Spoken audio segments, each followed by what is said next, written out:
if you didn't have, the current Netanyahu government, which is just absolutely insane. But I Well, wanted to ask you about that. it's deeper than that. That it goes beyond. I mean, it's pre-Netanyahu. You know that John Kennedy was very much opposed to Israel getting them bombed. He nixed it. He absolutely nixed it. He did not, and he was coming over to make the inspections very rigid. They were building the factory at Dimona. That was a big issue. Kennedy was killed. Lyndon Johnson signed off and let the Israelis do what they want. They opened the Dimona facility in 1968. Americans didn't even know because Johnson put out a directive. He says, don't talk about it. So to this day, I mean, Americans, some of them don't even know that they illegally have the nuclear bomb. So that complicates the whole issue. Who's going to turn over? You see, that's enriched uranium. That's very dangerous. We're talking about low energy, low radioactivity. We're talking about 2-3% uranium that's enriched, and that's all we need for energy. So the Israelis are not good for this. This is something that would be. I mean, they could do it, but they don't want to mix up their. They want the high. They want the highly enriched uranium. That's all that interests them. They want the bomb because they want to fucking blow up Iran. That's their only interest, I think. And Netanyahu's a madman. And I repeat that. To me, he's a madman. I met him years ago. I interviewed him when he was out of office. And I thought he was a madman then. And I think he's gotten worse and worse and worse. He's truly insane. I've never seen such a slaughter. Justifying it like this with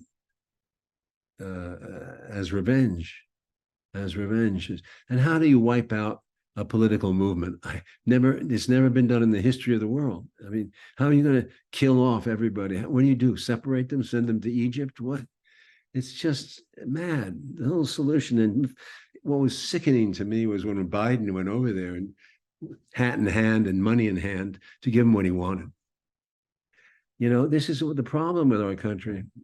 And in that regard, Trump, although he supported Israel to a max and made quite a few mistakes, in that regard, I think Trump has a better choices to make.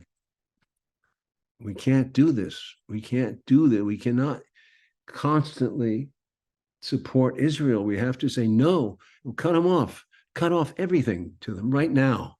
That's what I would do. And don't give me this anti-Semitic shit. I mean, I don't even know what they're fucking talking about. Who are the anti-Semites in the world? Just a few nutcases. Nobody's an anti-Semite unless they have a problem with Hitler and all that. But this is an issue about justice and peace and balance and basic human decency. I don't understand how they can kill Palestinians like this. And now apparently they're killing. I mean, 20,000 was the last number I heard. It's 24,000 now, yeah. Oh, gross, Jesus. I mean, it's sad, sad. I don't know what to do. You can't go over there because they shoot you. You said, I think you said something that a lot of people don't want to deal with, which is that the end game for Israel right now is to probably use the bomb on Iran. We saw this report, I don't know if you saw this, that the IDF killed 3 hostages. Did you see this? Yes. Right. So they're shirtless, they're waving a white flag, and they're speaking Hebrew. And they shot him anyway. Why? Because they were scared? No, because they don't care. That's how depraved they are. They if you're in Gaza, that's it. You're a target. That's what I think. And I think where this is going is it's just a tactical use of the bomb. That's where this is headed. And I think that Israel is a continuation of what was started with the Ukraine-Russia war, right? And they realized it's getting unpopular. We need a new sexy war or something that people can get behind. Israel. Boom. But I don't know what your thoughts are on that. Well, this is a very complicated issue because the United States it found itself caught in the trap, right? I mean, we're supporting Ukraine, which is a gangster state, basically, and against the legitimate interests of Russia, and we're attacking Russia. I mean, it's basically a indirect war on Russia we've started, with a stated goal said by several people, including Biden and his Secretary of Defense, that the point is to weaken Russia. That is the worst foreign policy decision probably within recent memory.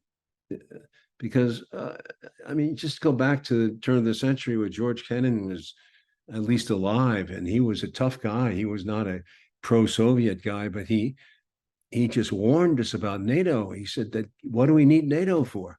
And I still wonder, what do we need NATO for? It's a big superannuated, superficial organization. We don't need it because everybody, Shermer was on TV, that senator from New York, another senator from New York, who I think is also partially insane. I despise him. He's saying that if the Russians take Ukraine, they're going to be marching over Europe. Sure. I heard that. We heard that in 1943, 44, that they were going to take over Europe. Did they? No, they were not interested in that at all. They wanted to recover from their war. They lost so much of their nation fighting the Nazis. They're against fascists, always have been. They hate them. The problem was that a lot of Eastern Europe went fascist against Russia, and they stay fascist. They don't announce it that way, but they certainly act it. That makes the world a very tricky situation. And the United States, contrary to its best interests, has supported the fascist movement all throughout the world. In all these countries, these dictatorial countries, the ones that have cruel leaders, Egypt and Philippines, all throughout the world, just constantly supported the backward movements and against agrarian and progressive movements in Latin American countries, in Asia, in Vietnam, in Europe, Yugoslavia. I mean, how many wars has the United States created? How many people have we killed? And we like to stir up trouble because it keeps the world tied to our aprons strings, and keeps the world needing us, but at the cost of what? Millions of lives. It's a horrible policy, and no American should understand. Every American should understand it and change it and be against it. Jack Kennedy was right. He was the last president who made sense. Really made sense. And he said, we don't give them the bomb. The bomb was sacred. The first 5 countries that got it, that was done. It was a fait accompli. But all of a sudden, to allow Israel to have a bomb, no way in hell. That was the beginning of it. And unfortunately, he was killed. But Johnson was secretly abetting Israel and saying, they're our allies. And they haven't helped us one iota in the Middle East. The world hates us. And you're going to see there's going to be fallout from this. It's disgusting to see this happen. Disgusting. And Netanyahu comes to Congress when he wants. He dropped in, if you remember, a few years ago. Twice he gives big speeches. They all applaud him. They're sick. It's sick. From Bush on to Netanyahu to you tell me, you're younger. I don't know what the hell happened. It's not the country I grew up in. It's not the country. We know the difference. We knew the difference between right and wrong. This is clear.